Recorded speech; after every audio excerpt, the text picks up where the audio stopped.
سلام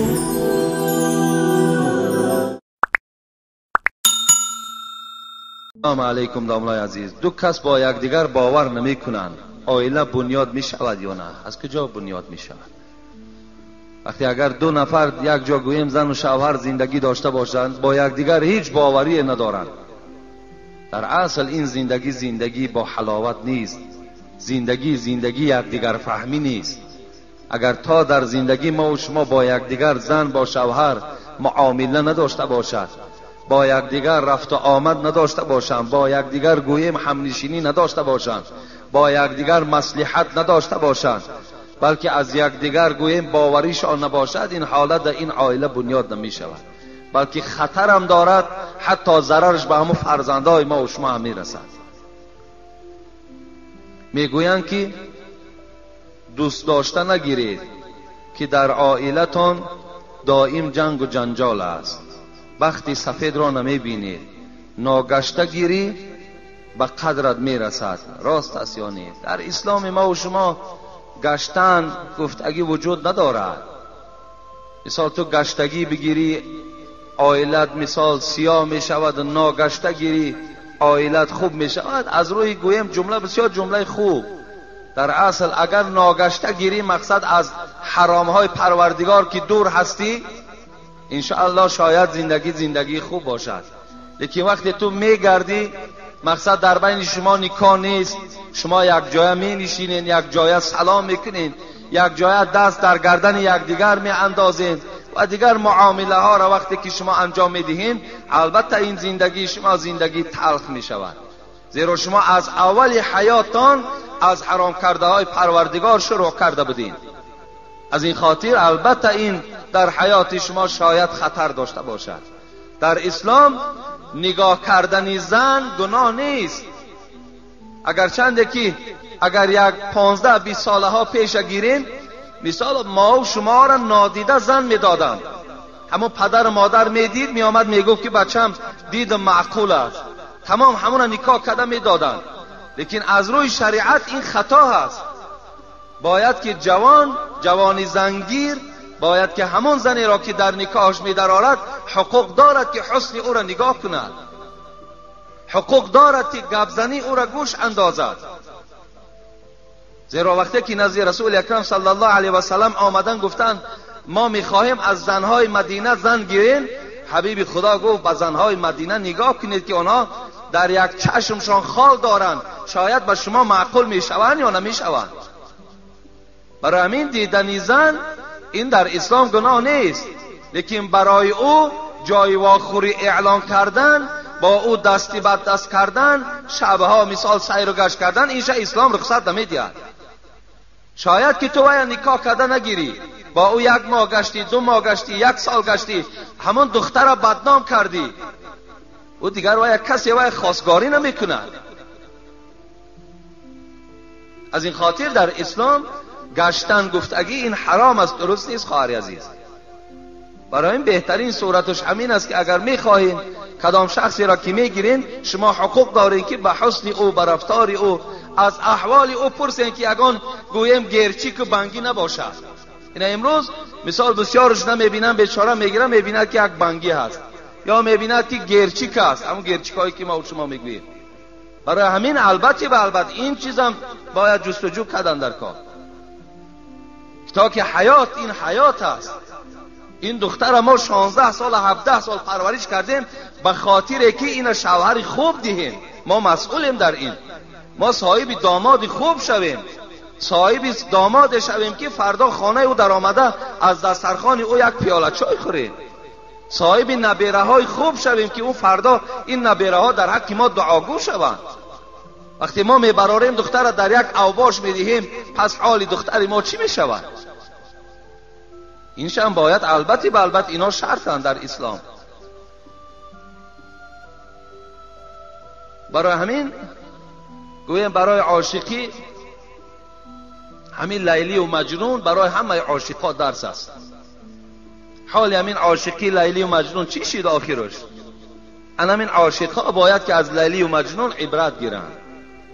عاشقی هیچ وقت آینده خوب ندارد. بسیار عاشقا را دیدیم، باور کنین چندین تاش آمده الکی گوییم که طلاق کردن و از یکدیگر جدا شدن. چندین شخصانی که یکدیگر را در حیات دوست می داشتن عاشقی کردن، شاید 1 سال و شاید از اونم بیشتر. السلام علیکم داملای شیرین سخن. مادر من میگوید که سحر بر وقت خیستی اول دروازه را بکشا، فیض و برکت در خانه امان عطا می شود. بسیار سخن خوب گفتند. سحر بر وقت خیستن این عادت هر یک مرد مسلمان و زن مسلمان است. سحر که همین صبح که دمید وظیفه هر یک مرد مسلمان و زن مسلمان این است که از جایگاه خواب بسم الله الرحمن الرحیم گفته خیزند و به سوی حمام روان شوند از پی طهارت و از پی عبادت سحر. این البته عادت گوییم یا این گوییم وظیفه هر یک مرد و زن مسلمان است. سحر خیستی دروازه تان کشایین، البته فیض و برکات در خاندان شما نازل می شود. لیکن دروازه را کشایی و خواب کنی نماز تنخانی، اینجا بلا و آفت می آید، فیض و برکت نمی آید. دروازه کشاده هم که باشد از خدا نترسی، دروازه کشاده هم باشد تو به حرام های پروردگار اگر اطاعت پروردگارش باشد. ولی سحرها میگذره، مثال گوییم بر وقت که میخیزیم نظر میکنیم مثال اکثر مردم خوابند.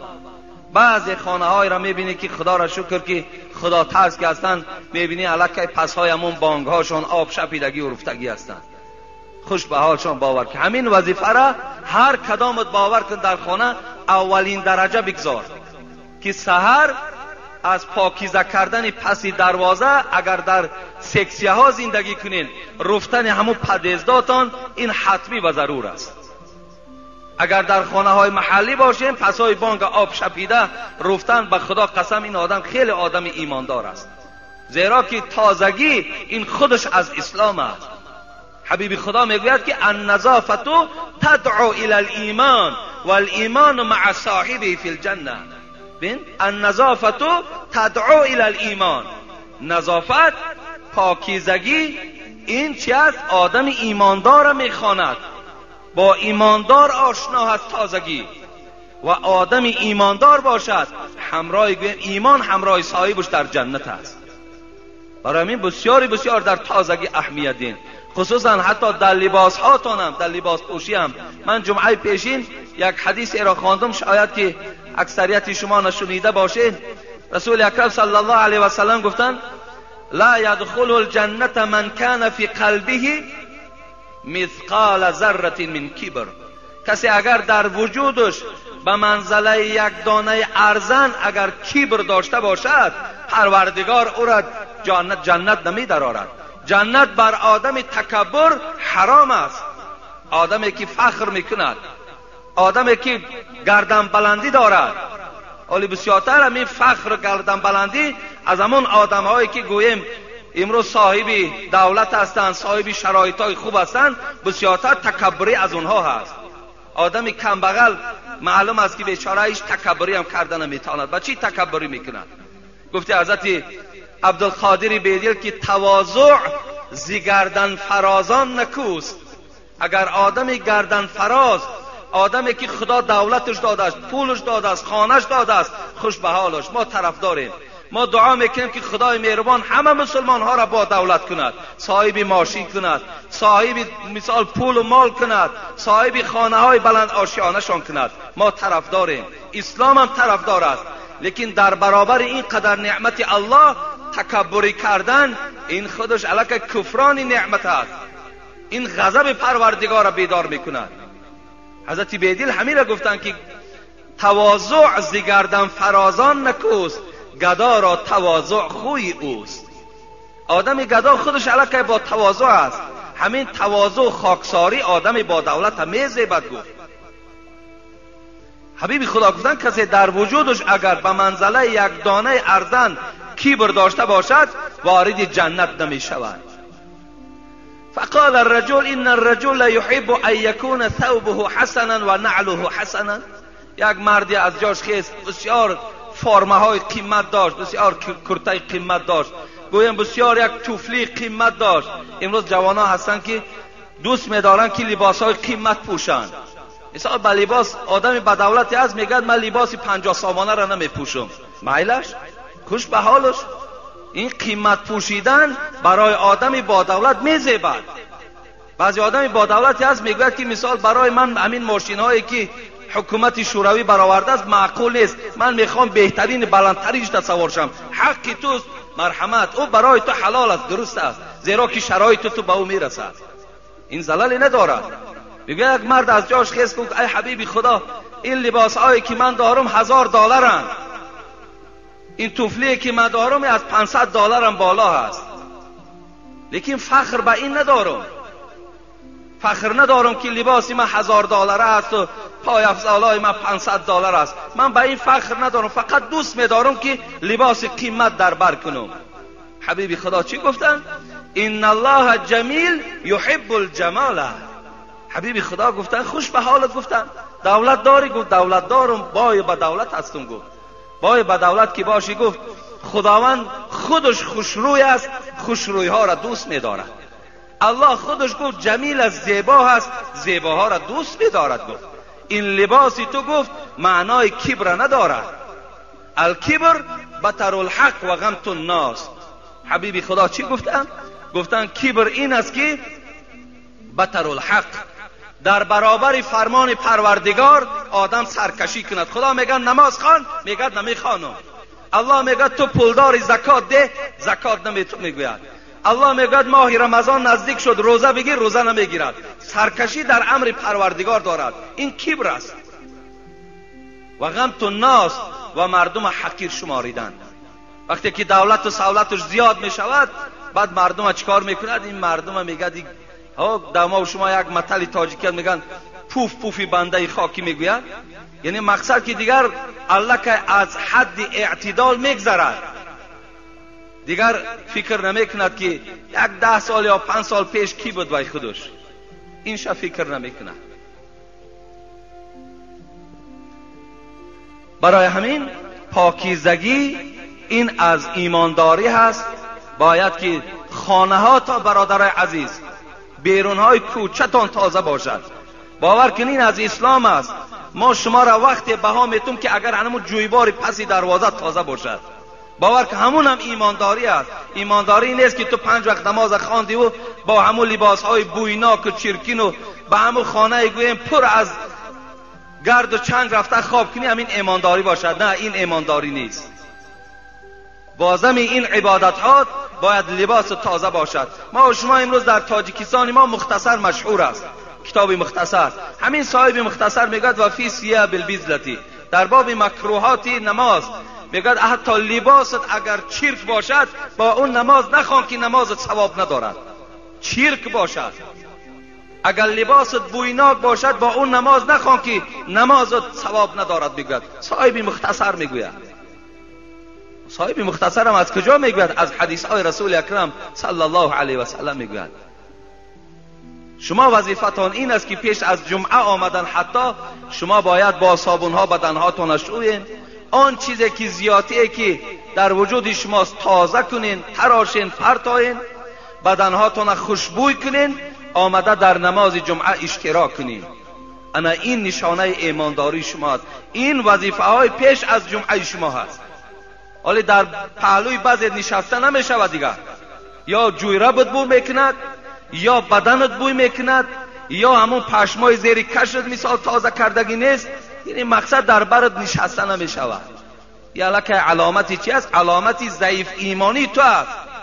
تازه کو بدن تا، پاکیزه کو. هر حالت مرگ به بالای تو می آید. مردشوی های را دیدم که تنقید کردن که زیر کشش تازه نیست، زیر نافش تازه نیست، طعنت میکنن، مرده تا طعنه میکنن. برای همین هر یک حالت مرگ به سراغ شما می آید. بدن هاتون تازه باشد، خانه هاتون تازه باشد، جای خوابی که میکنین همون جای خوابت باید تازه باشد. برادرای عزیز این بسیار چیز مهم است. الحال امروز ما و شما در روزهای عید قرار داریم، میدانین همه. فردا پس فردا عید است. امروز مهمان های زیاد الحمدلله ما هم داریم. الان در مسجد ما هم نشستن. این مهمان ها را ما و شما حبیب خدا چی گفتن؟ من کان یؤمن بالله والیوم الاخر فلیکرم ضیفه. کسی ایمانی بر خدا و ایمانی بر روز قیامت دارد مهمان اکرام کند. اکرام چیست؟ اکرام همون گوشت گوسفند آورده در پیش مهمان شکم مهمان سیر کردن است و خلاص؟ نه، بلکه طبق تازه باشد، بلکه چاینکی چای تازه باشد، باید پیاله های همون چای میدادگی تازه باشد، باید دسترخوان تازه باشد، باید که همون دستمال هایی که در همون دسترخوان ها میپرتایین که برای یک معرکه کلان یک تا دارین، باید دسترخواناتون پر از دستمال باشد. امروز همه خراجات های به معنی در رفتین، همون 4 تا دستمال یافته نمیتونین. در یک دسترخوان کلان یک دستمال دور میگردد، هم با او دست میشویم، هم با او بعد خوراک پاکیزه میکنیم، هم با او بعضی با شخصانی در همون جامعه پیدا میشد که با او با بینیش تازه میکنه، لبش تازه میکنه، با ما گرفته دست همون میشکیم. پنجشنبهگی را میتونی، 40 کرده میتونی، سال کرده میتونی، 4 تا دستمال خریدن میتونی. ما امروز طلب میکنیم، میتونی تو، ما گفتیم که نکن، کردی. امروز ما در هر خانه که نشستیم طلب میکنیم که دسترخوان پر از دستمال کن، زورت میرسد، همه شرایط داری تو. اگر نمیداشتی این معرکات نمیکردی، نداری، هیچی نداری و با قرض قواله کرده سید، بگذار قرض کن، دستمال بخر، مردم تامین کن، قرض کن، میبینیم که کنی کی را زور میآید. آن امتیازهایی که اسلام دادود اجرا نکردی، مرحمت جفاش کشیدن بگیر. برای همین پاکیزگی از اسلام است برادرای عزیز. حتی ناخونهاتون نگاه کنین، پیش از نماز آمدن ناخون تا نگاه کن. در بعض معرکت در بری گویم یا یگان موی سفید هم باشد، موی سفیدار هم قهر نکند، موی سفیدار هم شکر خدا، اونا هم بنده خدا هستند، خودش نمیتواند باید دختر و بچهش تازه کند. در پهلوش میشینی یا بچه جوانه میبینی حتی ناخونها دویدگی، خوراک خورده نمیتونی. از کجا دیگر در او طبق پیغمبر خدا بکنن در طبق خورین، چقدر دست ها زیاد شود همون قدر در طبق برکات می شود. لیکن امروز دست هایی که ما داریم دیگر در او طبقات فیض نیست، برکات نیست.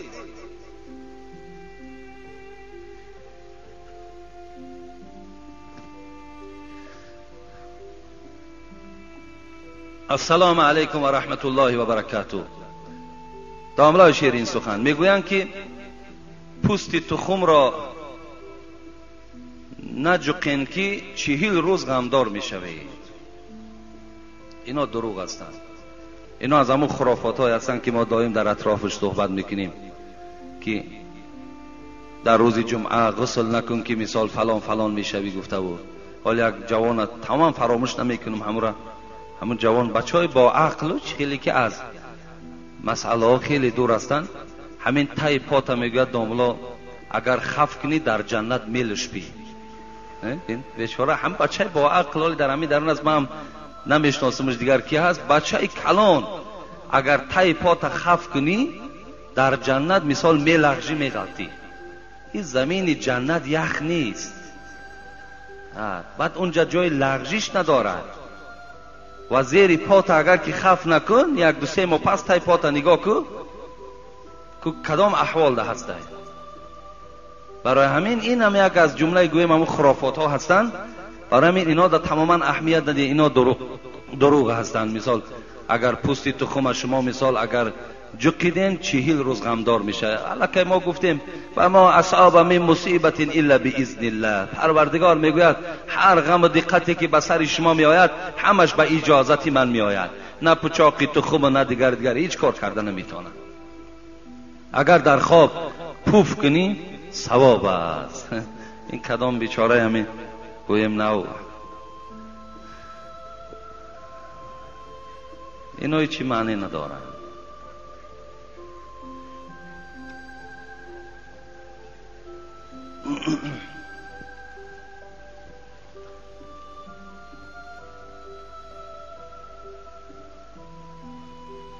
بسم الله الرحمن الرحیم. سلام داملای بزرگوار و دعوتگری راه حق حاجی مرزا. ما یک گروه سوداگران بازار سلطان کبیر و شما احترام بسیار قائلیم و از دوشنبه برای نماز جمعه و پرسیدن چند سوال از شما به اینجا آمدیم. التماس با این سوال ما جواب دهید. یکم، دشنام دادن چه حکم دارد؟ بعضی ها به هم شوخی میکنند و همدیگر را دشنام میدهند. بیشتر مادران همدیگر را دشنام میدهند. عاقبت کار این گونه افراد چیست؟ چگونه عذاب منتظر اینها هست؟ یک سوال بود از برادرایی که سلطان کبیر ده کار میکنند. السلام علیکم ایشان حاجی میرزا، هزار شکر به سوی خدا که چی بهبودی های در اخلاق ما جوانان پیدا کرده ای و ما جوانان کولاب که در اکثر جایها می نشینیم در حق شما دعا میکنیم و از شما با یک خواهش که امروز جوانان زبان دشنام کننده دارند، یگان نصیحت بر این جوانان و دیگر شخصانی که از پیر و جوان، زن و مردی که دشنام میدهند میگفتید. انشاءالله سخن شما به تأثیر نمیماند. یک گروه بچه های شهر کولاب. این سوالم گویم که از هم بچه های کولاب و هم از سوداگرهای شهر دوشنبه آمده است در باب دشنام دادن. جوانای عزیز، در اصل من در این یک خطبم در این اطراف این موضوع صحبت کرده بودم، لیکن باز میگویم که حبیب خدا گفتن المسلم من سلم المسلمون من ید و اللسان. حبیب خدا مسلمان نشانش گفتن. مسلمان کیست؟ حبیب خدا گفتن مسلمان آن کسی هست که از دست و زبان او کسی آزار نمی‌یابد. مسلمان کی بوده است؟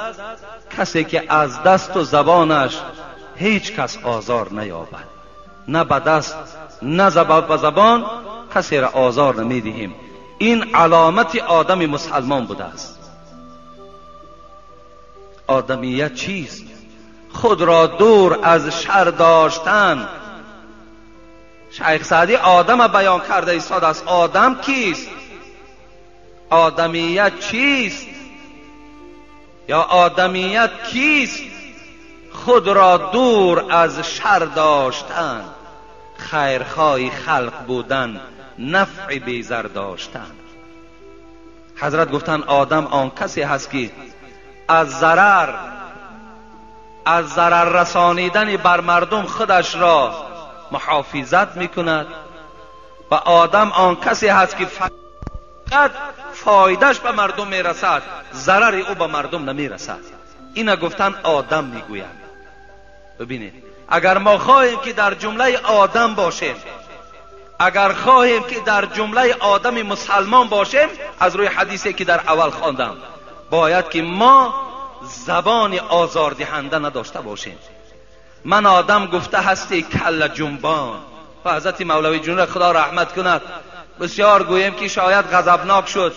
یگان شخصی را پرسید آدمی؟ گفت بلی. همین تا کلش جنبان گفت بلی آدمم. گفت یگان آدمی خیلی نادرست بوده است، خیلی آدمی دشنام کننده بوده است که پرسیده است من آدم گفته هستی کل جنبان، چرا داری مزاج خوی حیوان؟ چرا تو گفت طبیعت حیوانی داری؟ وقتی تو آدم کی باشی میدانی که آدم باید سیرت داشته باشد، آدم باید اخلاق داشته باشد، آدم باید بی ضرر و بی زیان باشد. تو چرا اخلاق، چرا تو طبیعت حیوانی داری؟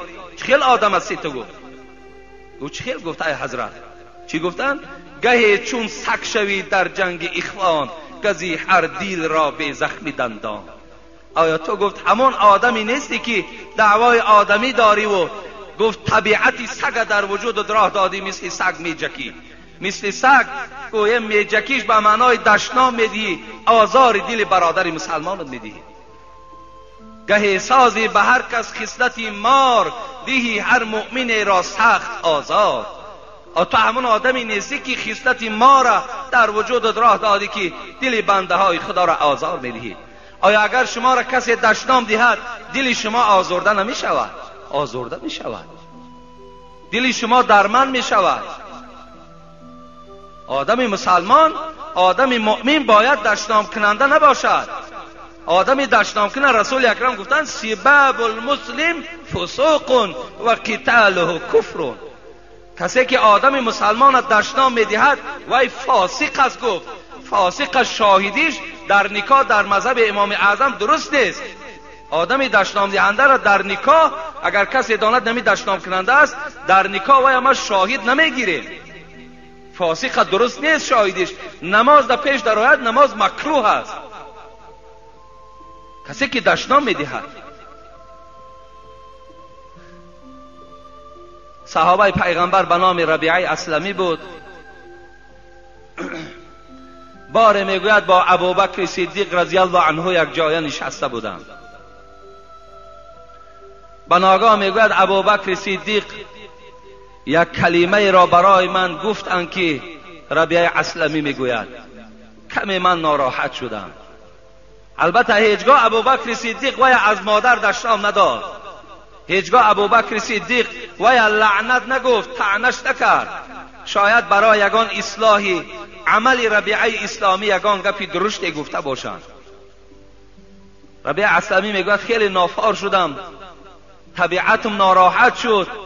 ابوبکر صدیق وقتی که دید چهره مرا حس کرد که از این سخن ابوبکر صدیق من ناراحت شدم. ابوبکر صدیق که آیت کریمه را از سوره احزاب خوانده بود، لقد کان لکم فی رسول الله اسوة حسنه.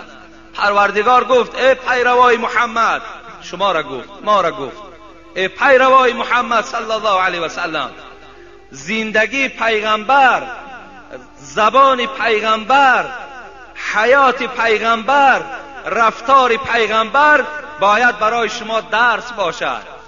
شما تمام عبرت و عبادت و درس از حبیب من محمد گیرید. گفت خداوند. حبیب خدا زبانی دشنام کننده نداشتند، اخلاق حمیده داشتند، اخلاق خوب داشتند. حضرت انس میگوید بهترین مردم از روی آداب حبیب خدا محمد صلی الله علیه و سلم است. اونقدر آدابی داشتند که حتی از معامله خوبش آدم مسلمان میشد. حکایه میارن که بار میگوید نگاه کرد یک مادری را که خیلی پیرانسال است در مکه مکرمه و در دستش میگوید همین مال زیاد داشت، گویم در همون سدکه ها چیزی بسیار خرید کرده بود و این مادر بسیار بزور میرفت، بارش وزنین بود. رسول اکرم صلی الله علیه و سلم با این قدر درجات و مرتبه که داشتند دوان به پیش این مادر رفتند.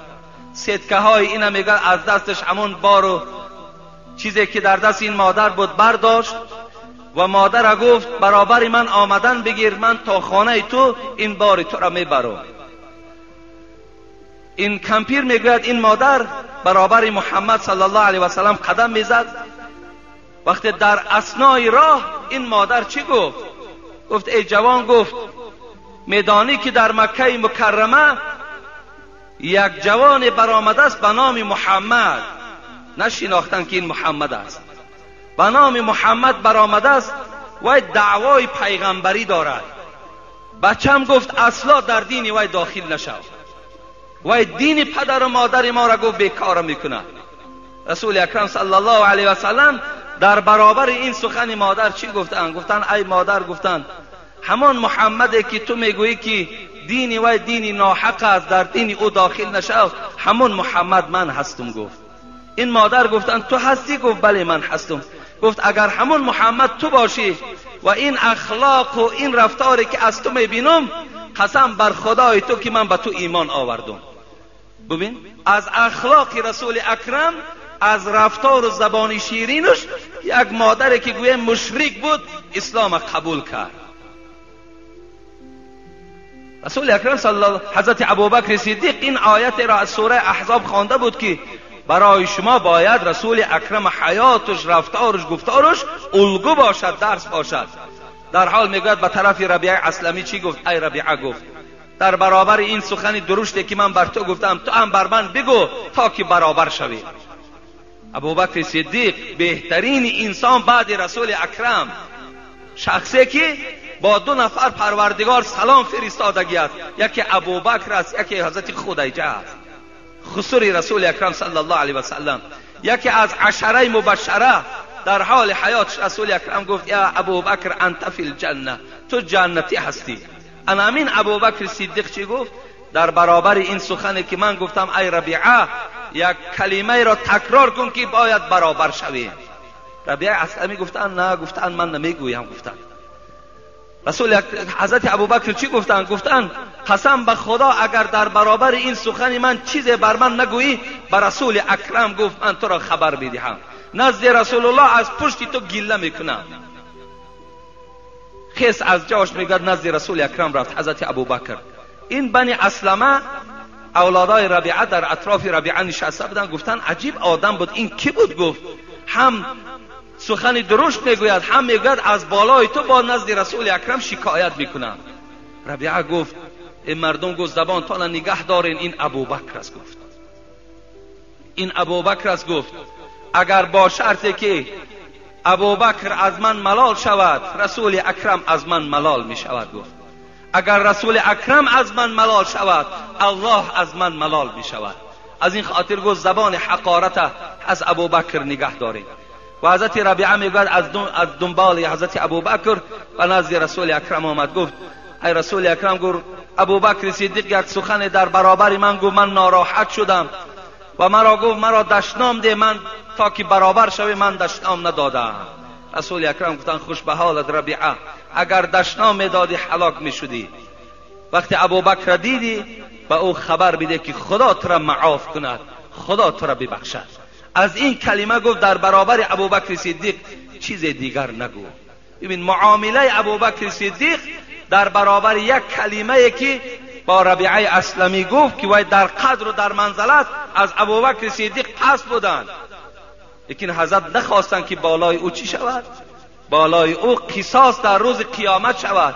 در برابر من دشنام ده. همین آدمایی که امروز دشنام میدهند، کدام او همین معامله ابوبکر صدیق کرده میتوانند؟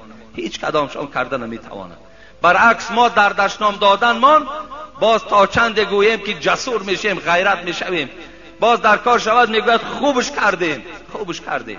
نمیدانیم که روز قیامت وای بالای ما دعوا میکند، وای حسنات و نیکی های ما را میگیرد. این ما و شما نمیدانیم. برادرای عزیز، این دشنام دادن هم نشانه ایمانداری نیست. من این جواب انشاءالله جمعه آینده باز کاملتر به سمع شما میرسانم. الحال انشاءالله اینجا برادرایی که خیر احسان کردگی هستند و اینجا نامهاشون آمدگی میخوانیم، دعا میکنیم و بعد جمعه شروع میکنیم.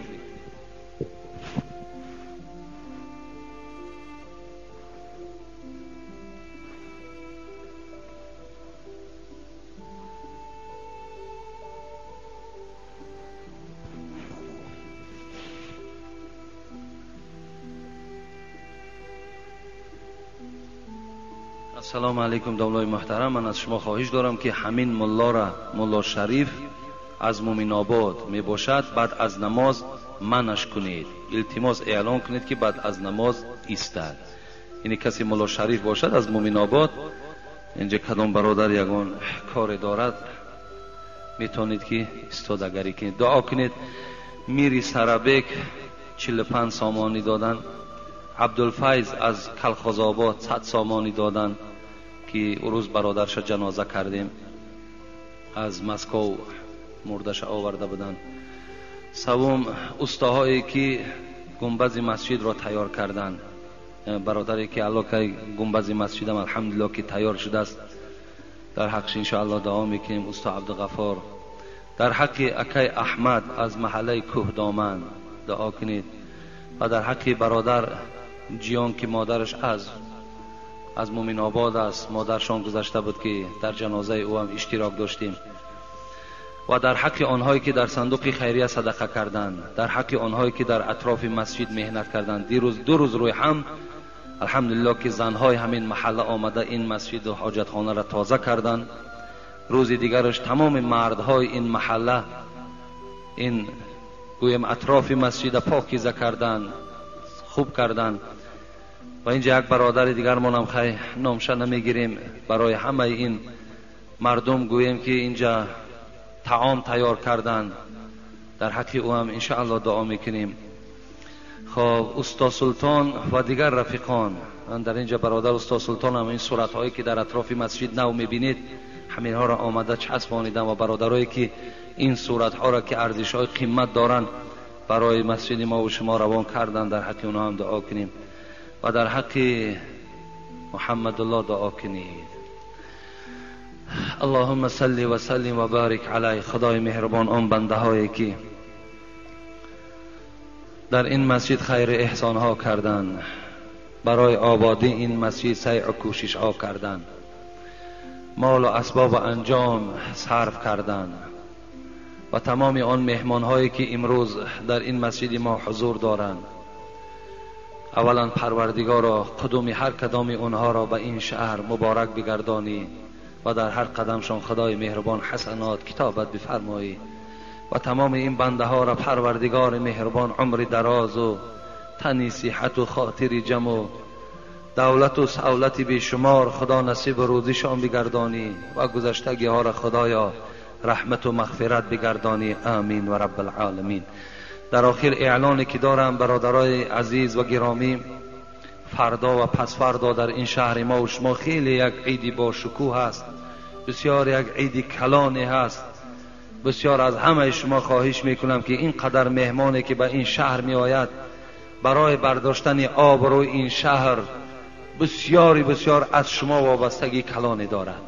میتونید که در شهر با معامله های خوب، با سلام، شما مثال گوییم که با مهمان ها روبرو شوین، میتونین که با آنها سوال جواب کنین، میتونین که اونها را دعوت کنین. شاید دعوت شما را قبول هم نکنن، لیکن به هر حال مهمان نوازی شما در اونها قائل شوند. شما خلاص با همه معامله های بهترین اسلامی که شما دارین همون مهمان ها را استقبال کنین.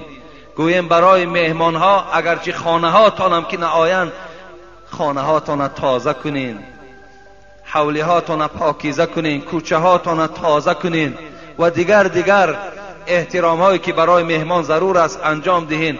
باور کنید در هر یک عملتان انشاءالله در نزد خداوند شما ثواب میگیرین.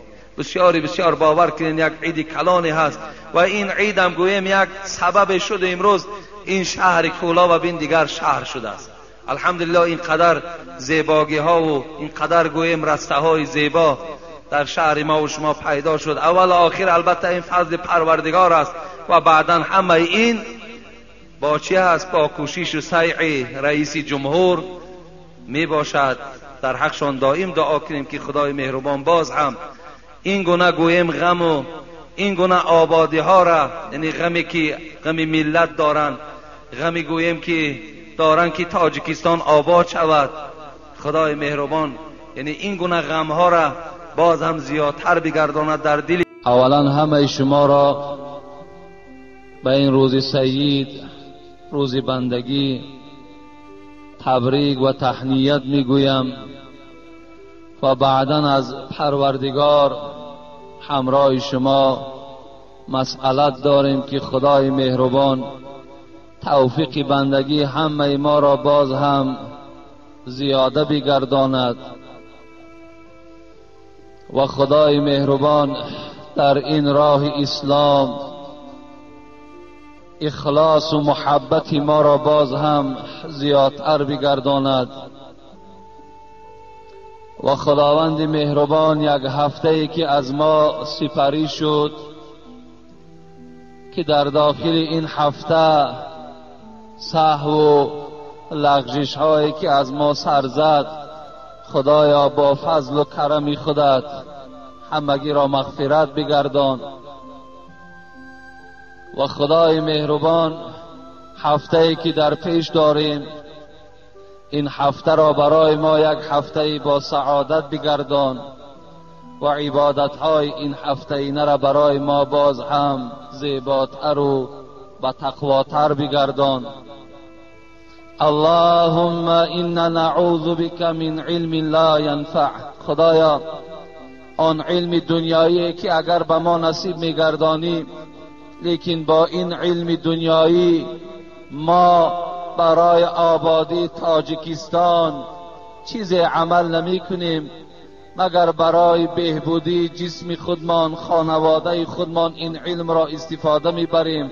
خدایا از این گونه علم به سوی تو پناه طلب میکنیم، و از آن علم اسلامی که نه برای اسلام باشد، نه برای بهبودی دین اسلام باشد، فقط برای شهرت و فقط برای جمع کردن مال و اسباب انجام باشد. خدایا از این گونه علم به سوی تو پناه طلب میکنیم. و من قلب لا یخشع، از دلی که از ذات تو نمیترسد، از این گونه دلم به سوی تو پناه طلب میکنیم. و من لسان لا یذکر، زبانی که در او یاد تو نباشد، خدایا از این گونه زبانم پناه طلب میکنیم. و من بطن لا یشبع، از شکمی که اصلا سیر نمیشود، خدایا به سوی تو پناه طلب میکنیم. خدایا این جمهوری تاجیکستان ما را باز هم آباد و زیبا بگردان. خدایا شعار این مردم تاجیکستان ما فراست، حیا را بگردان. ربنا فاغفر لنا ذنوبنا وكفر عنا سيئاتنا وتوفنا مع الابرار برحمتك يا ارحم الراحمين.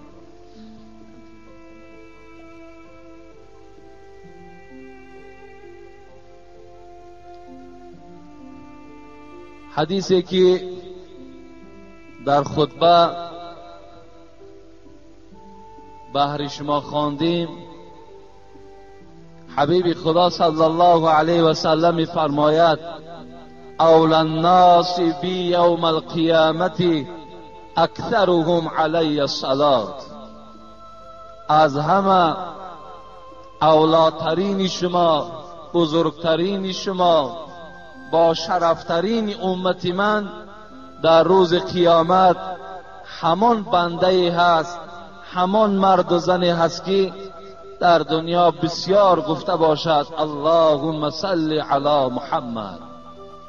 کسی که در دنیا این کلمات زیاد گفته باشد، حبیب خدا میگوید در روز قیامت از همه بندگان خدا دیده این بنده با قدرتر و با شرافتر در نزد من در روز قیامت می باشد. حضرت عبدالرحمن ابن عوف که یکی از صحابه های گرامی رسول اکرم صلی الله علیه و سلم به شمار می رود، می گوید بار در یکی از باغها داخل شدم، نگاه کردم که رسول اکرم صلی الله علیه و سلم سر مبارک در سجده گذاشتگی است.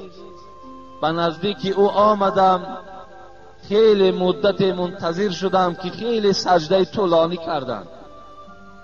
بعد این سجده میگوید سر مبارک برداشتند و به سوی رسول اکرم گفتم ای حبیب خدا، اینقدر سجده طولانی کردی، اینقدر سجده دراز کردی، گمان کردم که از جسم مبارکتان روحتان جدا شده است.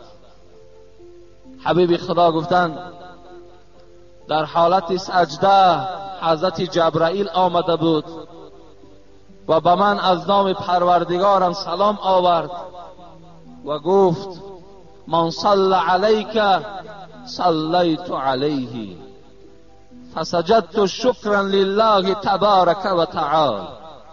حضرت جبرائیل آمدن گفتند که الله بر تو سلام میگوید، بعد سلام این که کسی که اگر بر نام تو یک بار میگوید اللهم صل علی محمد، من که خدای او هستم 10 بار درود و رحمت به حق اون بنده میفرستم. این بشارت پروردگار وقتی که نزد من آورد، فسجدت شکرا لله تبارک و تعالی، من این نعمت را شکرانه کردم و به سوی پروردگارم سجده طولانی کردم. از این خاطر از ما و شما هر کسی که اگر به نام رسول اکرم صلی الله علیه و سلم صلوات میفرستد، خوش به حالش که انشاءالله وای چه در قبر و چه در روز قیامت یک یاردمچی بهترین برای ما به حساب می رود. حتی همین صاحب قصیده برده عبدالله بصیری که گوییم که به بیماری فلج گرفتار بودن، حضرت میگوید شبی که من 100 صلوات بر روح پیغمبر خدا فرستادم، همان شب حبیب خدا را در خواب دیدم و او حضرت میگوید یک جامعه در بدن داشتند، بالای من پر تافتند و گفتند ای عبدالله بشارت به تو که تو صحت و سلامت شدی. وقتی سحر میگوید بیدار میشوم، همان فلجی که چندین ساله در وجود من بود، این بیماری از جسم من جدا شده است. من شفای کامل یافتم از فضیلت اللهم صل علی محمد و علی آل محمد.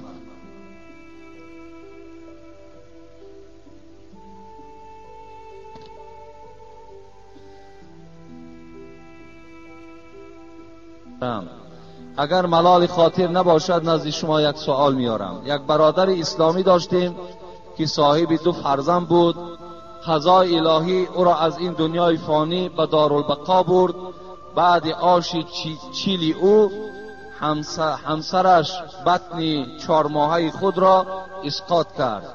در این بابت چی میگوید؟ آیا این شریعت اسلام این را چگونه قبول میکند؟ با احترام، داده عشق خدا از ناحیه میر سعید علی حمدانی، طالب جان احمد. السلام علیکم و رحمت الله.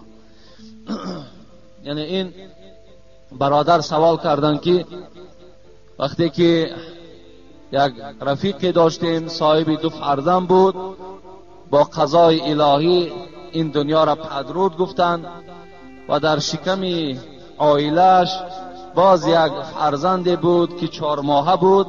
بعد وفات این شوهرش این فرزندش اسقاط کرد، یعنی ابورت کرد. آیا این در نزد شریعت چی هست؟ ما بار هم گفته بودیم که تا 4 ماهگی اسلام رخصت میدهد که اگر زن همان فرزندی که در شکم دارد ابورت کند اجازت است. لیکن وقتی 4 ماه شد دیگر در 4 ماهگی اسلام اجازت نمیدهد که زن ابورت کند، اجازت نیست. زیرا که در 4 ماهگی الکه روح در این جسد دمیده می شود، یعنی این فرزند صاحب جان می شود. تا 4 ماهگی این جان نداشت. در 4 ماهگی که صاحب جان می شود، وقتی اگر وی ابورت میکنی همچون قاتل نفس، همچون آدم کش در نزد خداوند معرفی میشوی. لیکن تا 4 ماهگی اگر ابورت کرده باشد این در اسلام هیچ ضرر زیانی ندارد. السلام علیکم. داملای شیرین بیان میگویند که روزه ماه رجب در حدیث نه آمده است. آیا این حق است؟ و طریقه درست روزداری چگونه است؟ اصلا الحال ما و شما در ماه رجب قرار داریم. امروز 23 ماه رجب است. از روز پنجشنبه گوییم که داخل شدن این ماه رجب از روی حساب احجزده بود، حساب کردیم امروز 23 ماه رجب.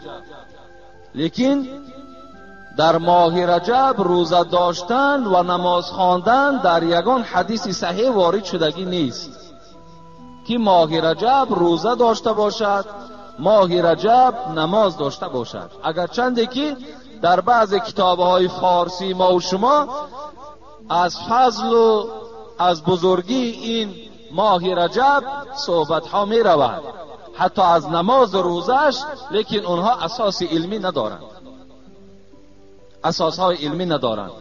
طریقه درست روزداری این روز دوشنبه و پنجشنبه است. اگر در همین ماه رجب یا بیرون ماه رجب شما روزهای دوشنبه و پنجشنبه روزدار باشید، این سنت از سنت‌های رسول اکرم صلی الله علیه و سلم به شمار می رود. وقتی حبیب خدا را از روز دوشنبه پرسیدند ای حبیب خدا آیا روز دوشنبه چرا روزه گیریم؟ حضرت گفتند این روز روز تولد من است. روز دوشنبه روز تولد من است. روز دوشنبه روزی هست که من پیغمبر شدم. روز دوشنبه روزی هست که حضرت جبرائیل برای من وحی آورد. و حبیب خدا گفتند روز دوشنبه و پنجشنبه دیگر حکمتش این است که همه عملهای نیک و بد شما پیشنهاد پروردگار می شود. آیا قبول می شود یا رد می شود این الله می داند. حبیب خدا گفتند دوست می دارم که زمانی که عملهای من پیشنهاد پروردگار شود در روز دوشنبه و پنجشنبه و من روزدار باشم. یعنی روزی که روزدار باشم و عملهام پیشنهاد پروردگار باشد، این را من گفت دوست می‌دارم. از این خاطر بهترین روزه روز دوشنبه و پنجشنبه کدام شما می‌خواهید. و دیگر روزه این است که 13ام، 14ام، 15ام هر ماه 13ام، 14ام، 15ام 3 روز از هر ماه اگر شما روزه گیرین، حبیب خدا گفتن در نزد پروردگار اجرش این است که 1 سال کامل شما روزدار هستید. نه رسول الله صلی الله علیه و سلم عن الوصال، لیکن از روزه که پی در پی باشد از این حبیب خدا باز من کردند. شما 2 ماه و 3 ماه پی در پی روزه نگیرید که این اجر ندارد، این ثواب ندارد. بعضی آدمی هست که سال روزه میگیرد. حبیب خدا گفتن از این من شما را من میسازم، شما گناهگار میشوید. هر یک جسم بالای شما حق دارد، گفت دستها حق دارد، شکم حق دارد، چشم حق دارد. شما حق اینها را چکار نکنید؟ ویران نکنید. این از طریقی درست روزداری ما و شما این است. از این خاطر از همه مادرها خواهش من این است که بسیار از ما چی تلفنی و چی غیر تلفنی پرسان میکنن که چند روز روزه داریم. برای همه مادرهای ما و شما، خواهرهای ما و شما که امروز به ماه رجب اخلاصی خیلی کلان دارن، و حتی همون حدیثی که در کتاب آمدگی است که ماه رجب این ماه پروردگار است، این حدیث صحیح نیست. این حدیث صحیح نیست.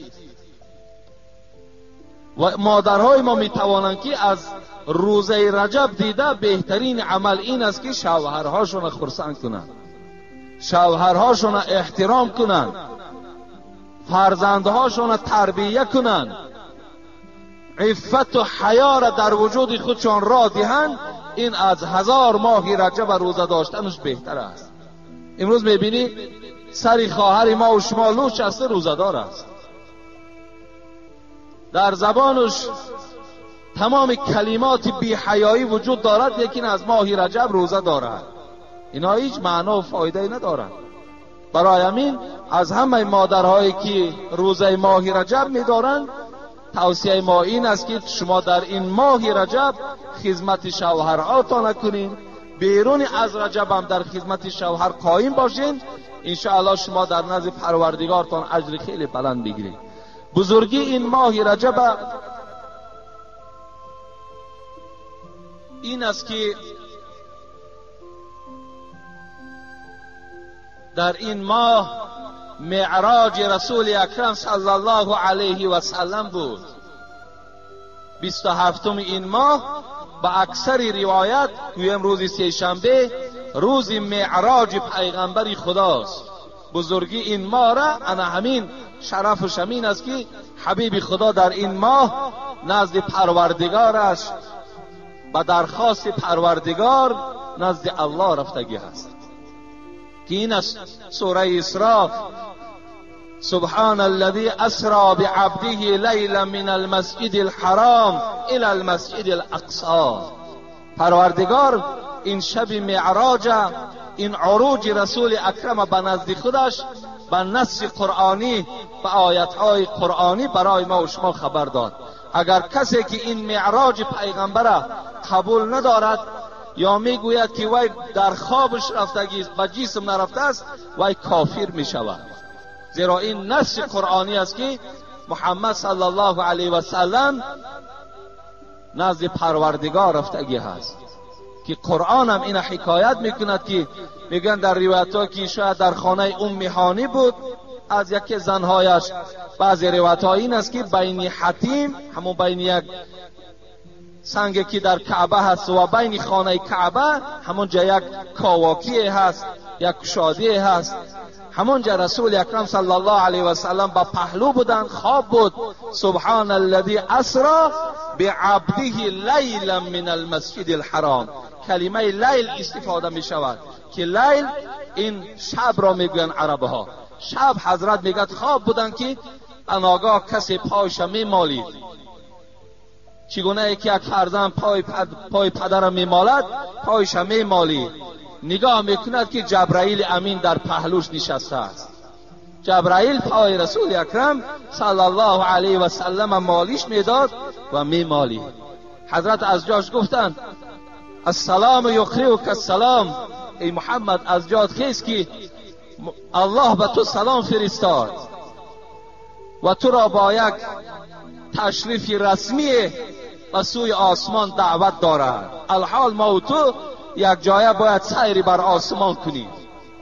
حبیب خدا میگوید از جاش خیستند، براقی که از اسب پستر و از خچیر بالاتر بود میگوید پیغمبر و رنگی سفید داشت که با یک چشم نگاه کردن سرعت حرکتش اینقدر تیز بود که حتی چشم رسیدگی ده این براق میرسید. بالای این براق مرا سوار کردند و این جلوی براق می داشتگی جبرائیل امین بود که میگوید مرا حرکت دادن به مسجد اقصی آوردند که این در فلسطین است. وقتی اینجا رسیدم یک توده پیغمبرهای زیاد از دوره های حضرت آدم تا حضرت عیسی در این مسجد اقصی روحشان وجود داشت. وقتی ما داخل مسجد شدیم به خیال گذرانیدم که نماز کی میخوانده باشد. حضرت ابراهیم میگوید از بین این پیغمبرها نزد من آمد و دست مرا گرفت و پیش نماز آورد. گفت تا امروز این مسجد اقصی از بنی اسرائیل بود و اینجا گویم نزول وحی بود و همه پیغمبرها از این مکان برآمدند.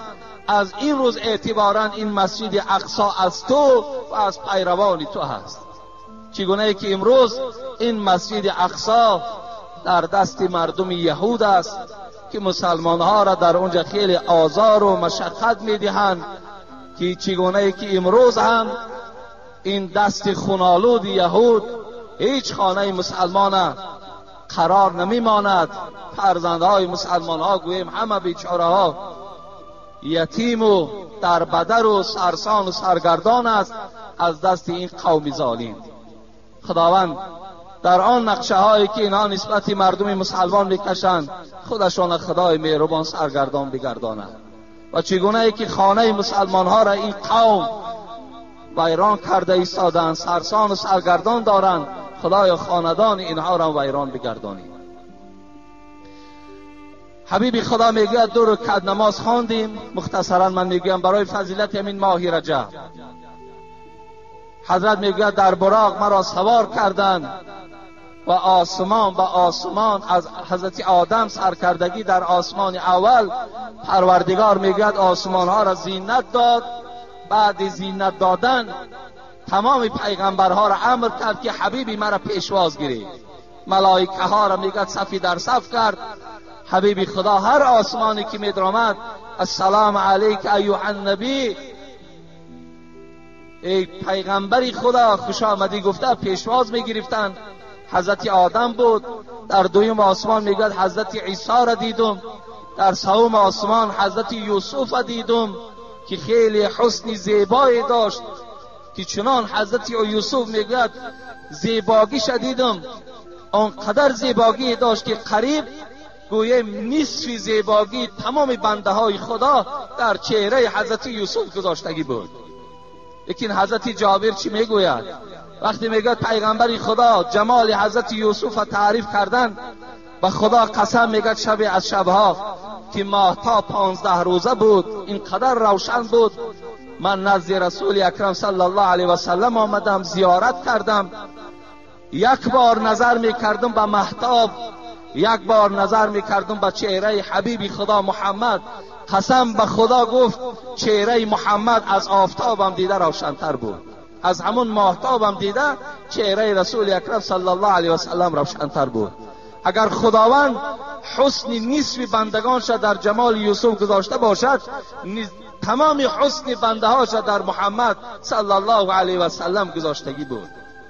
حضرت میگوید وقتی نزد حضرت موسی برآمدم، حضرت موسی وقتی که با او سلام علیک کردیم از او جدا شدم، حضرت گریه کردند. گفتن ای پروردگارا چه محترم شخصی چه پیغمبری که همه شرف و بزرگی را بر این دادی در دوام 23 سالی که دعوت کرده است همراه امتانش همگی وارد جنتش میکنی. اینقدر دعوا و اینقدر دعوتی که ما کردیم، لیکن ما خود روز قیامت نجات میابیم و امتهای گناهگار ما وارد دوزخ میشوند. نزد حضرت ابراهیم برآمدیم، از اون میگوید بعد سدرت المنتهی رفتیم.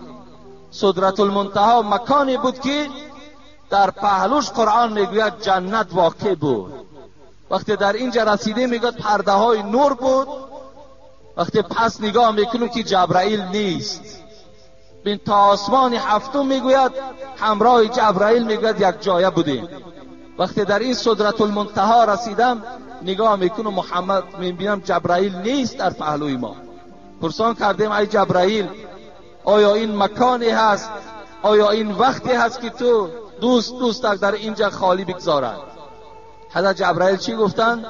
گفتن ای محمد لو تقدمت شبرا لاحترقت. ما برای خود یک مکان خاصه ای داریم، اون مقام توست. قسم به عظمتی پروردگار گفت اگر به مقدار یک مورچه پیش روم 600 بال مرا همین تجلیات الهی می سوزاند. دیگر ما پیش رفتن نمیتونیم گفت. اون پیش دیگر حق توست. حتی پیغمبری خدا گوییم به مکانی رسیدن که یک مکان نور بود، با پروردگار سلام علیک کردند، چی گفت و گزار کردند. مختصرا میگردیم، ما سوال هامون زیاد است.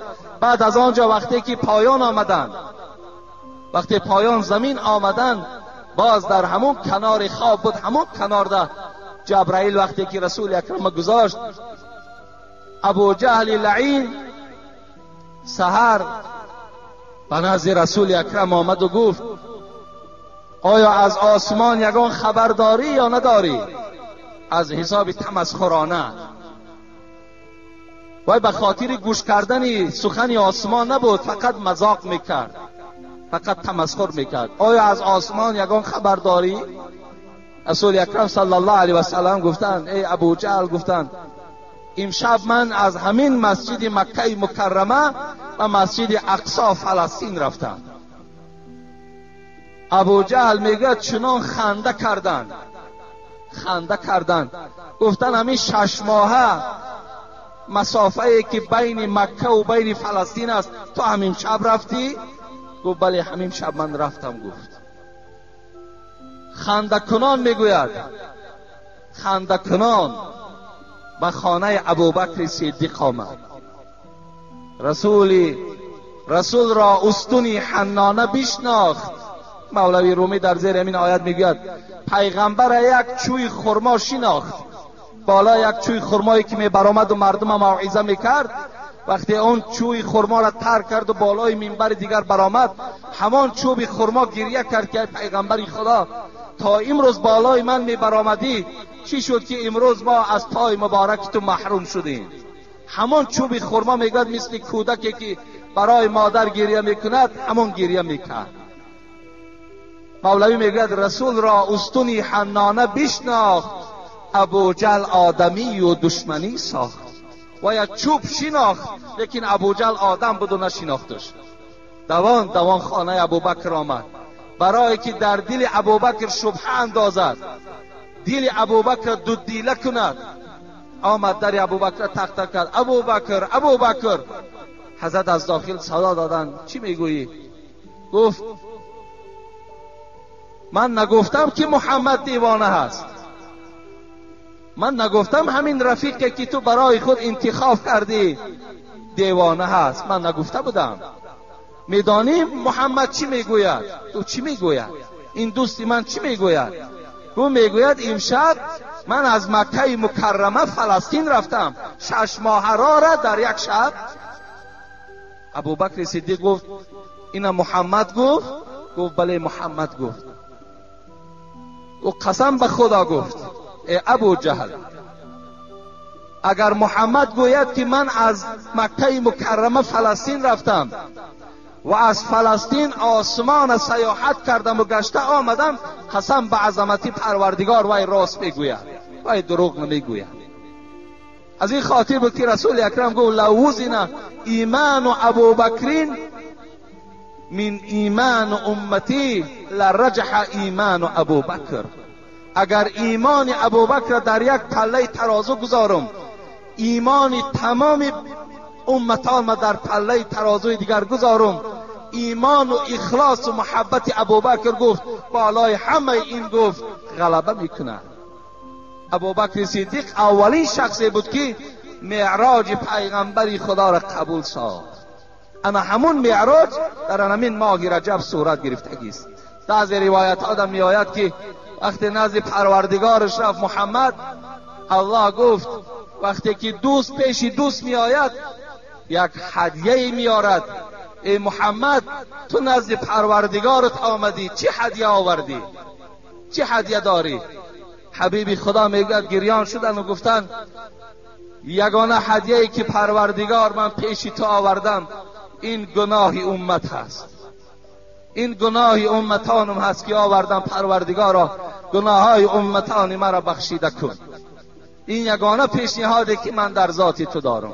همان امتی که امروز زنش سرالوچ کرده است و مردش توی به توی رقص کرده گشته ایستاده است. اما همین امت پیغمبری خدا میگوید وقتی الله از من پرسان کرد که چه هدیه آوردی، گفتم گناه امت آوردم. خدای همین را با فضل خودت مغفرت کن. این بزرگی از ماه رجب انا همین است که معراج در همین شب صورت گرفتگی است، در شب 27 همین ماه. السلام علیکم اکای حاجی میرزا، ما از شما التماس میکنیم که با این سوال ما روشنی اندازید. در نماز تهجد سجده سهو کرده می شود یا نه؟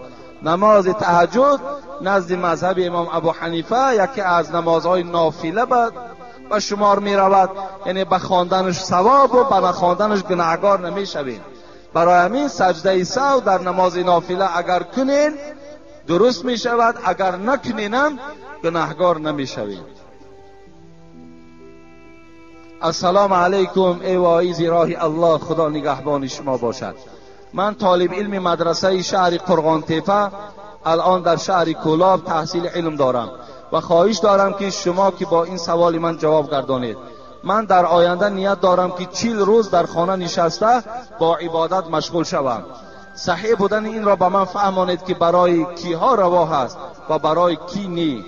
برای آن که چی کاری هست سنکی چی طالب علم یا کسی دیگر من دیدم که می نشینند 40 روز، یعنی چیله میگویند در ما و شما. چیله نشستن این در دین اسلام نیست برادرای عزیز، زیرا که انسانی که در چیله می نشیند تصور کنید که وای نه نماز جمعه می خواند، نه نماز 5 وقته که سنت مؤکده حبیب خداست این هم ترک میکند. و دیگر این که هر یک بنده خدا امروز وظیفه دار است که باید چی در خانه خود چی در همسایه‌داری خود باید مردم دعوتی بر اسلام کند و از این نعمت ها محروم میماند. از این خاطر باید که چیله نشستن در ما نیست. حبیب خدا میگن من شذ فی النار، کسی اگر تنهایی را دوست دارد، کسی اگر از مردم جدا شدن برای خود نغز بیند و تنها آتش دوزخ برده می شود.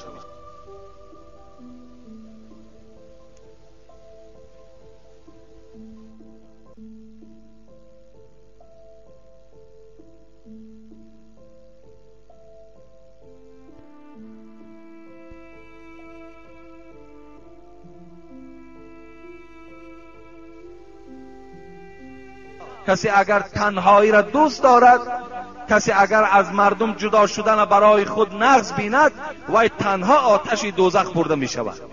یعنی هیچ وقت باید علیکم بالجماعه، حبیبی خدا میگه دائم شما را ای پیروانم تأکید میکنم که فقط با جماعت باشید، فقط با مردم باشید، هیچ وقت تنهایی را برای خود انتخاب نکنید. از این خاطر دادر عزیز می تواند که هیچ وقت چیله را برای خودش انتخاب نکند که این چیله نشستن از دین اسلام نیست. سلام داملای عزیز، با این سوالی من جوابی پوره دهید. یک همسایه ما نان و آب ندارد، قرض کرده و از قرض میکند و از قرضدارها میگریزد و نان و آب میدهد، شما با این کار چی گفتنی دارید؟ سری این کارها را چگونه بگیریم؟ ما در این موضوع صحبت داشتیم که برادر عزیز، الله در قرآن میگوید صدقات برای فقرا هست، یعنی صدقات باید ماها کیها را دهیم؟ آدمای فقیر را دهیم. امروز عکس شده است، آدم فقیر آدمهای بای نان و آب میدهند، تا جایی که بایها خیر احسان نسبت کمبغل ها داشته باشند. امروز کمبغلی که صاحب یک سوم یا نیم سوم می شود در حال دیگر راست می کند، آب و نان تشکیل می کند و مردم سیر و گرسنه را نان می دهد. شما الکی گوییم که آن چیزی که سپارش پروردگار است انجام داده نایستاده ایم، یعنی انجام نداده ایم، زیرا شما خود مستحقین، یعنی شما باید که خود صدقه خور باشین، شما باید صدقه دهنده نباشین. اسلام هیچ وقت دستگیری نمی کند آن نان و آبی را که از نارسایی باشد. قرضداری کو یک طرف، این آدم قرضدار کو تماما حق ندارد که خیر احسان کند، لیکن آدمی که شرایط نداشته باشد برای او خیر احسان کردن در اسلام جایز نیست. امروز باور کنید بعضی برادرها بر ما زنگ میزنن از دولت‌های روسیه، از همه دولت‌هاش، داملای عزیز دعا کنید که ما بیمار هستیم در حق من دعا کنید. این بیمارها بیچاره به یک حالت خیلی مشکلات 4 سوم صاحب میشوند، همین خانه در رسیدن برابر که الله که خیر احسان سر میشود. بیچاره حالی پای قدم کرده است تا از راه دور آمدی، گفته دیگر وای اهمیت نمیدین که به کدام حالت آمده است، در کدام صورت است. خیر احسان چندین بار گفتم، فقط برای شما این قدر میگویم که شرایط دارین خیر احسان کنین، ندارین خیر احسان نکنین که شما گناهگار میشوین.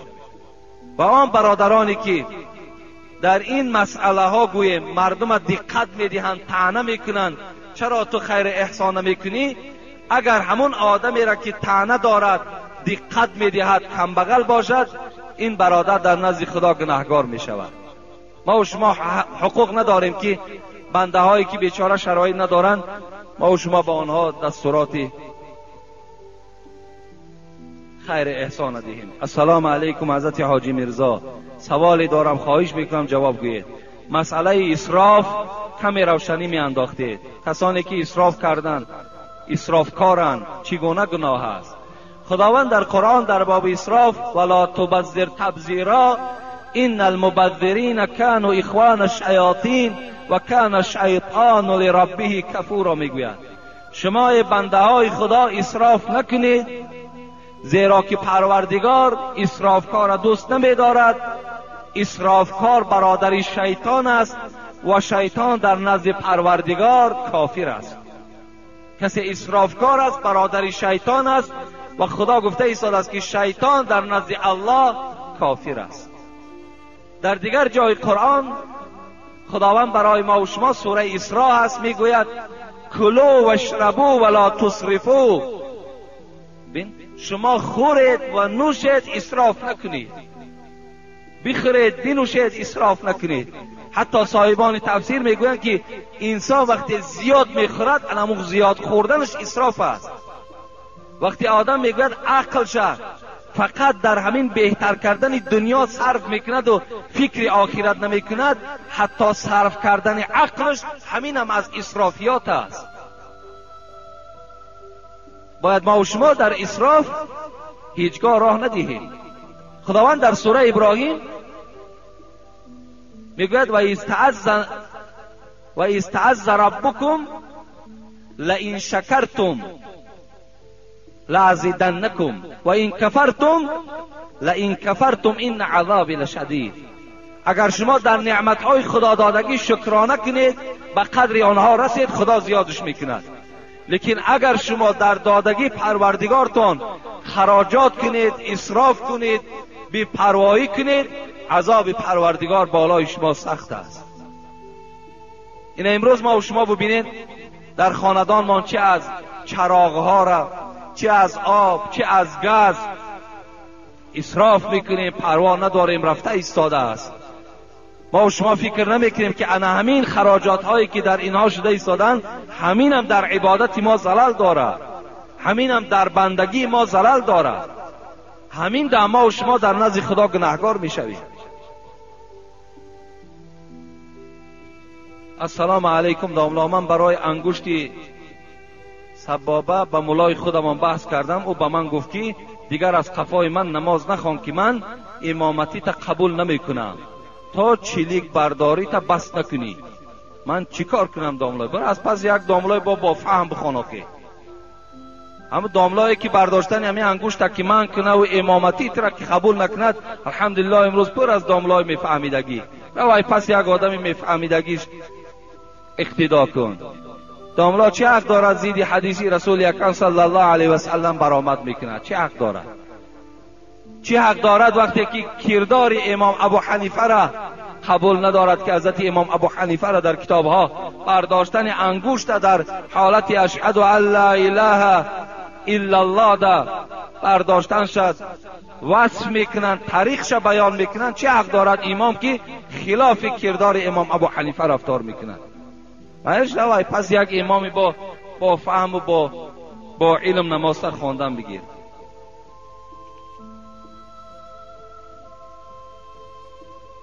السلام علیکم داملا حاجی میرزا، من مخلص شما هستم و در نمازهای جمعه اشتراک میکنم. یک سوال به شما دارم. همین مسئله انگشت برداشتن ده کدامی بردارین کدامی نمی بردارین، حق ندارین که پهلواتان ملامت کنین. حق ندارین. حق نداشتن تان به این خاطر است که شما حدیث های رسول اکرم اعتراف نمی کنین. در این باب تا 35-36 حدیث صحیح در باب برداشتن همین انگشت است. مامای من از 2.5 سالگی نابینا شده است، نماز نمی خواند و پای به طهارت هم نمی رود. او هرچند کوشش میکند که نماز خواند لیکن خوانده نمی تواند. شما چی گفتنی هستی؟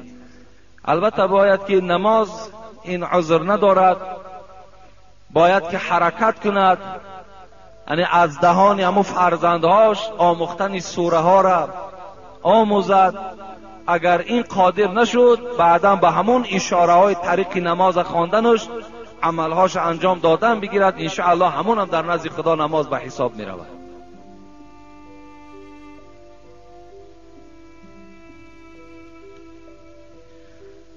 بابای حاجی میرزا خدا یار و مددگارت باشد. یک سوال دارم. آیا در شب نکاح موی سر داشتن برای مرد به نکاح ضرر دارد یا ندارد؟ یعنی در شب نکاح امروز جوانهایی هستند که موی سر دارند. حبیب خدا صلی الله علیه و سلم میگوید من کان له شعر فلیکرمه. کسی از امتان من صاحب موی سر باشد بایستا که موی سرشان تازه نگه بدارند. حبیب خدا هم موی سر تراشیدن هم موی سر گذاشتن. برای همین هم تراشیدنش سنت میگوییم هم گذاشتنش سنت میگوییم. فقط کسی که موی سر دارد باید موی سرش تازه و پاکیزه نگه دارد. این موی سر داشتن در نکاح هیچ زلل و نقصانی ندارد. کسی دعوا میکند دعواش اساس علمی ندارد. برای همین اینا گفتنی هستم که دادر عزیز در شب نکاح، در نکاح تو چی زلال دارد؟ زلال دارد که وقتی که اون زنی که می آید یک سوزن در دستشو از پشت همون کستومی تو دختن میگیرد، انا این خرافات ها در نکاح تو زلال دارد. ببین توفلی هایی که در پاها چون می پوشند در همین گویم که نکاح، در شب نکاح انا اون توفلی که در پای دارد و بدر نمی کند، انا این در نکاح تو زلال دارد. یا در شب نکاح بعض جوانهای بی فراست و بی عقل وجود دارد که شب نکاح نوشیده به نکاح می آید، عرق می نوشند برای شرم و حیاشان پرد تا که در نکاح شرم نکنن. آیا تو نمیدانی الحیا شعبة من الایمان پیغمبر گفته است حیا این خودش نشانه ایمانداری است. وقتی تو حیا را از وجود دور میکنی معنای این را دارد که تو ایمان از بدن جدا کرده ای. انا اینا در نکاح شما زلال دارد.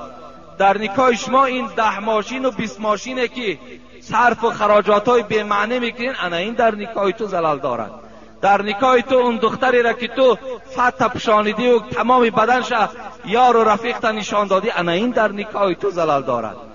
آن دختری را که تو پیش بزرگوارها میبری که این بیچاره ها از آمدن این عروسی تو ناراحت میشوند، انا این در نکاح تو زلال دارد. انا پیش این اسراف ها را، پیش این نامعقولی ها را بگیر، نکاح تو بی زلال و بی زیان میشود. این موی سر داشتن در نکاح هیچ زلال زیانی ندارد. شبی که میاری خواهر تقتی مردکای بیگانه عررش میکنی و تا 2-3 شب مردم نمیمانی که خواب کنن، انا در نکاح تو انا اینا زلال دارد. انا پیش زلال اگر خواهی که بگیری مرحمت، انا این گفته خدا و پیغمبرت است. بابای حاجی میرزا ما از دوشنبه این سوال را به شما داده ایستاده ایم. آیا نسبت قبر را آرا و تارا زیب و زینت دادن از نگاه اسلام چگونه است؟ ما دیروز زمین را بین عصر شاه در همین بین قوم خودمان فرمانده دادیم. برادرای عزیز، احترام پدر و مادر، احترام برادر، احترام خواهر به زینت دادن قبر معلوم نمی شود. این نشانه اون نیست که تو نسبت پدر و مادرت احترام کلان داشته که بالای قبر پدرت چیکار کردی؟ قصر و قبله کردی. این دروغ است. پدر و مادر احترامش این است که در دنیا تو اونها را بار نگذاری که غمگین شوند، چه از پوشاک، چه از پول، چه از خوراک اونها را تأمین کن. اونها را مثل که فرزندات نوازش میکنی اونها را نوازش کن. پیش پدر و مادرت در حالتی در آمدن از جاد بخیز، خوش آمدی بکن. انا این احترام پدر و مادر را نشان میدهد. قبر پدر و مادر تا اگر از طلا کنی، پدر و مادر از تو راضی نباشد، این هیچ معنای فرزندی و گویم احترام فرزندی را نشان نمیدهد. در اسلام آرا و تارا دادن قبر حرام است. حبیب خدا میگوید حتی شما بالای قبرهاتون گچکاری نکنید. در حدیث ها میگه در بالای قبر ننشینید، بالای قبرتون در چیزی ننویسانید. اینها را اسلام ما و شما حرام میداند. حتی در اسلام فقط رخصت همین است که یک سنگ عادی برده بالای قبر میگذاریم تا که فرزندها من خبر دیم که همین قبر پدرت است یا مادرت است یا برادرت است. یک نشانه. حتی همون رشاتکه هایی که در اطراف قبر میمانیم اینا اسرافن، حرام است. ما و شما گناهگار میشویم. کجا جایی که این قصرهایی که در بالای قبرها میسازیم. حتی بینین همین مختصری که ما و شما امروز تاجیکستان میخوانش، کتاب مختصر قریب 70-80 تا شرح دارد. در همین کتاب جنازه چی میگوید؟ میگوید که و کوریه الاجر و الخشب، اگر در لحد شما غشت پخته گذارین یا در لحد اگر چوب گذارین، این حالت در این عمل شما مکروه است. شما در نزد خدا گناهگار میشوید. و چه خاطر؟ به خاطری که برای غشت پخته و این چوبی که در لحد میگذارید آدمای زنده احتیاج دارند. باید در لحد غشت خام باشد یا چیمی که میگویم همون سبزگاری هایی که ما و شما کنده و در قبر میچینیم، انا همون زیب قبر دارد. فتوای خلاصه را تماشا کنین، میگوید که قبر دویم بار کندن در اسلام اجازت نیست. اینا بعضی آدما قبرهاشون از اونجا میکنن اینجا میارن، اینا اسلام رخصت نمیدهد. لیکن اگر همون گورکاوها ساعتشه یا بیل یا کرته یا چیزی از ظرف دنیا را در داخل قبر فراموش کرده باشد، اینجا اسلام رخصت میدهد که دویم بار قبر کنین و همون چیزی که زنده ها احتیاج دارن بیرون قبر کنین.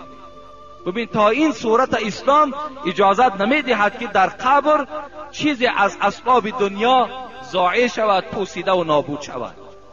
برای همین از همه شما برادرای عزیز خواهشی من این است که شما بالای قبرها دا بنا نکنید، بالای قبر برای خودتان سجدگاه جای نماز قرار ندهید.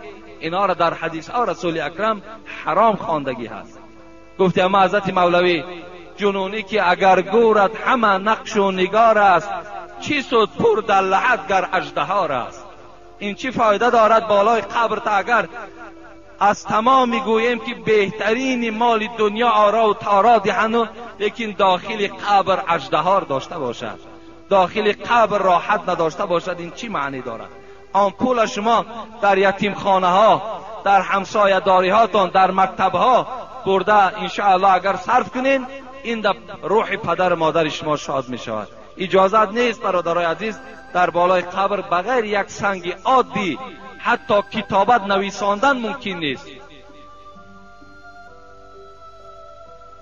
السلام علیکم. حضرت داملا یک پیشوا داریم که دائم کارش همین است که اگر چیزی ندهی در یگان کار و بارد یا معرکه های خرسندیت یا مصیبتت اشتراک نمیکند. این خیلی پیشواهایی بوده است که اگر تا حق شکی نمیتی در یگان کار و بارد راست نمیستد، نه در معرکه خرسندی نه در معرکه مصیبت. حبیب خدا محمد صلی الله علیه و سلم پیشوای ما میفرماید این المسئله لا تحیلو. ببینید طلبیدن حلال نیست. وقتی همون پیشوا هست، وقتی همون گوییم که از جمله شیخ است، از جمله عالم است، از جمله ایشان است، از جمله کسی نباشد. وقتی میگوید که حق مرا دهید، وقتی طلب میکند، این حبیب خدا گفتن حرام است. حرام. هیچ وقت امت محمد باید طلبنده نباشد. حبیب خدا میگوید لو تعلمون ما فی المسئله ما مشى احد الى احد یسأله شیئا. اگر شما میدانستید که طلبیدن چند قدر بیناموسی است، بیعاری است، شما هیچ وقت پیش یک برادر مسلمان تان یک قدم برای طلبیدن نمیزدید. لیکن افسوس که این طلبیدن شخصان برای خود اختیار کردن که ناموس ندارند، اونا گویم حیا ندارند.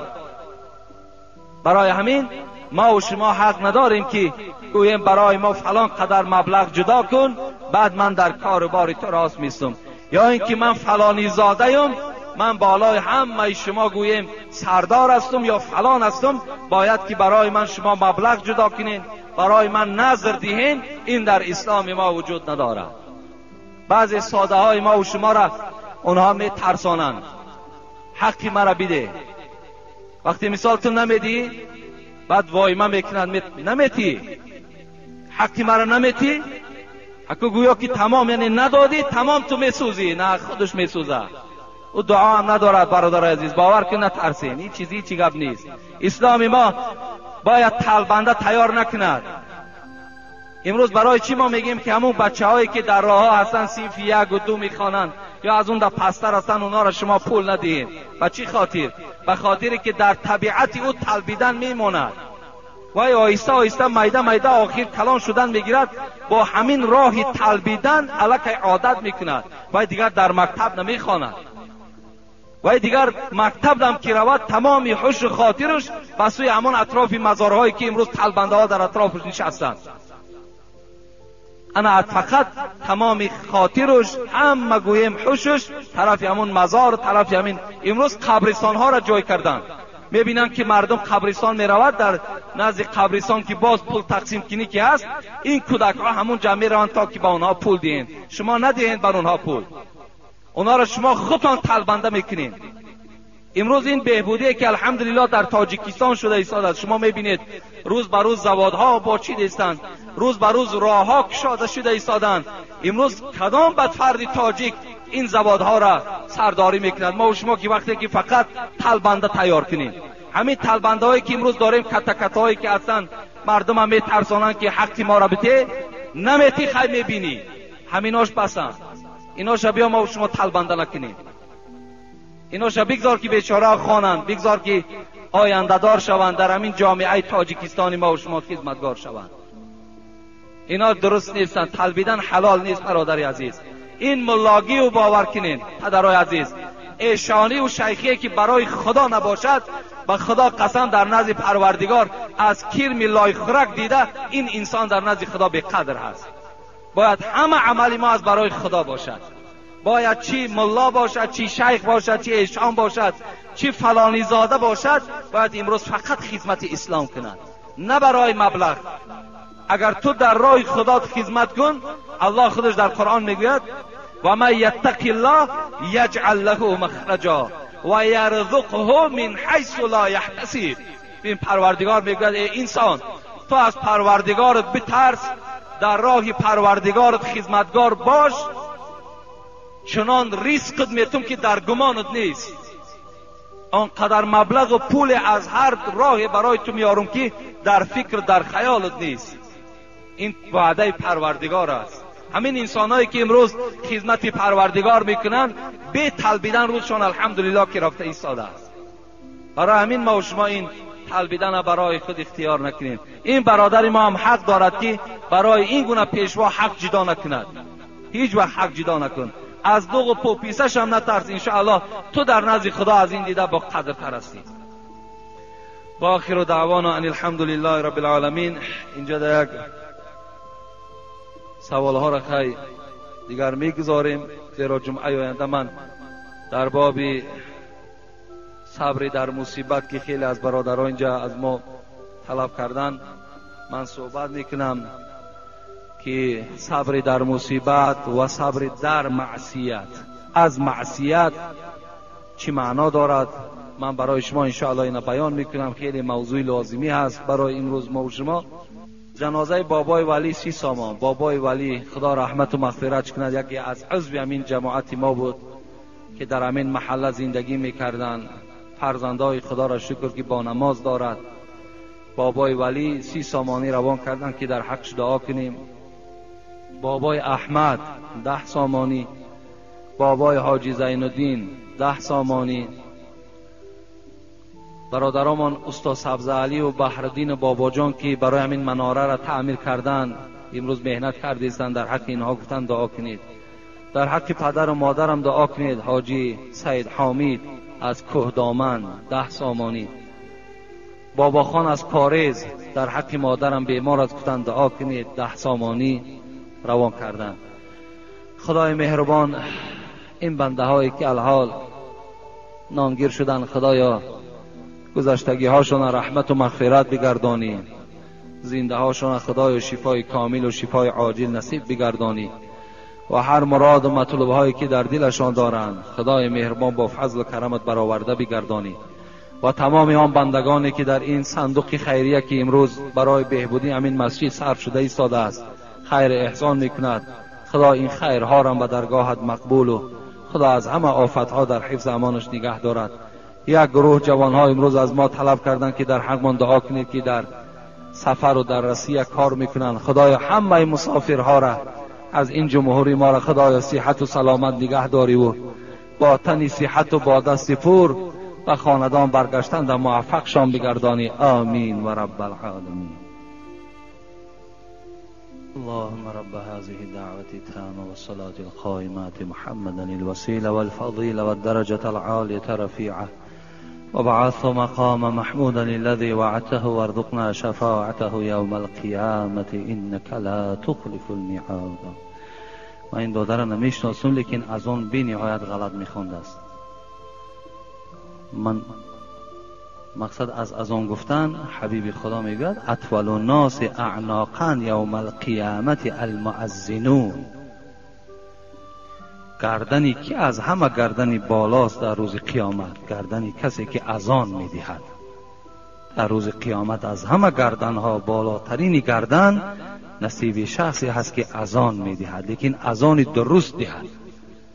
در کجایی که اگر مؤذن ها باشد باید که شما اذان هاشون همون پیشواهایی که دارین اذان هاشون گذرانند. این بچه از این مسجد ما نیست، خیلی من نشناختم، اذان گفتن، لیکن اذان بی نهایت اذان غلط است.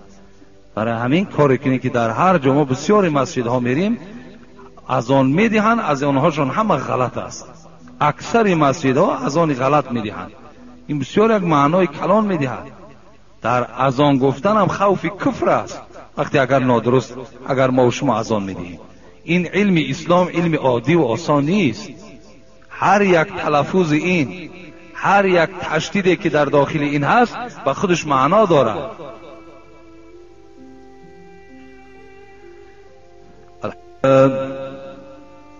الحمد لله الذي قدرنا في سابق علمه بالإحسان ونور قلوب العارفين بنور المعرفة والإيمان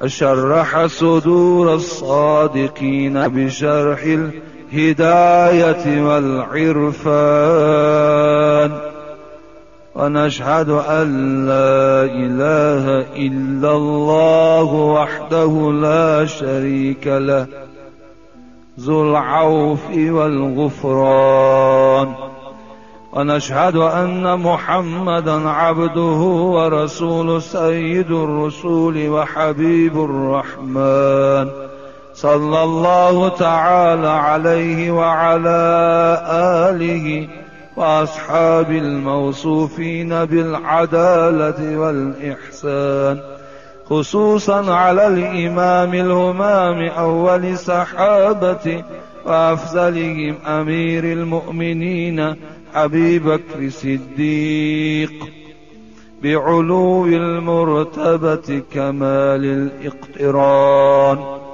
وعلى الإمام عمر الفاروق فرق بين الحق والبطلان وعلى الإمام الهمام عثمان ذي النورين جامع القرآن وعلى الإمام الهمام علي الرزي الوفي بتوافر الفضل والأمنان وعلى الإمامين الهمامين الفاضلين الكاملين يا أيها الناس قد جاء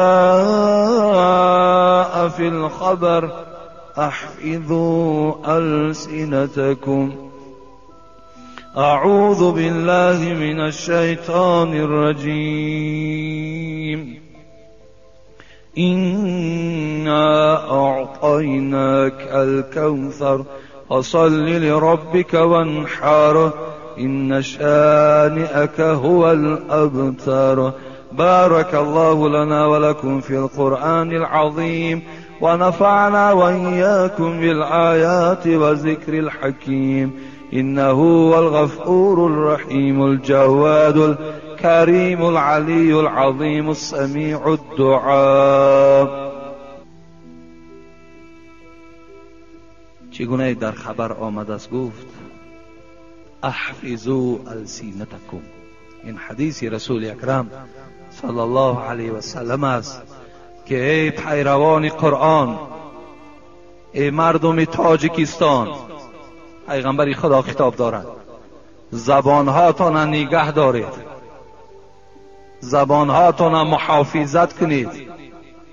گفتی حضرت مولوی جنونی زبان را در غضب نیکو نگه دار، زبان نزد غضبها می شود مار. گزد ناگه دلی رنجیده را، کند محزون و مجروح بنده را. این زبانهاتان نگه دارید میگوید. این زبان آدم مسلمان باید زبان طعنه کننده نباشد. زبان آدم مسلمان زبان غیبت گوینده نباشد. زبان آدم مسلمان و مؤمن و زبان انسانی که جمعه میخواند، 5 وقته میخواند، در خانش قرآن دارد، دعوای اسلام دارد، باید زبان او زبان دشنام کننده نباشد. حبیب خدا میگوید سباب المسلم فسوق و قتاله کفر. کسی یک مسلمان میکشد کافر میشود، کسی یک مسلمان دشنام میدهد فاسق میشود. امروز این امت بی‌پروا در هر یک لحظه، در هر یک ساعت زبان ما و شما آلوده دشنام است. فرزندهامان علی کودکای در کوچه بازی دارند، الکی زبانهای دشنام آلود دارد. بار اما و شما پدر و مادر همو فرزند در خانه یک بار گوشتا و هم کنه میتونیم بچم در کوچه کی برآمدی دشنام نته. یک بار بچه تا بفهمون که در تو فرزند مسلمانی یک چیز گناه میگن، یک چیز دیگر ثواب میگن. اگر دشنام دهی بچم تو گناهگار میشوی، اگر زبان تا نگه داری و با رفیقات دشنام ندهی تو ثواب میگیری. اینا هر یک کدام ما شما وظیفه پدر و مادر همین است. شما در همون خوردیش که وای ادب نکردید کی دیگر آدابش میتین تا میستین زمانی که کلان شود و خودتان دشنام دهد. درختی که خوردکک بود باغبان بگرداند او را چو خواهد چنان. چو گردد کلام باز نتواندش که از کجی و خمی بگرداندش. این درخت که کلان شد دیگر شما این درخت پایه زدن نمیتونید، این درخت دیگر شما نوده هاش راست کردن نمیتونید. فقط شما پایه او را زده میتونید، راست کرده میتونید زمانی که این درخت نوچه باشد، خرد باشد. این کودکان به منزله همون درختی خرد هستند، اونا را باید تربیه کنید. حبیب خدا میگه زبان هاتون ای پیر خرد محافظ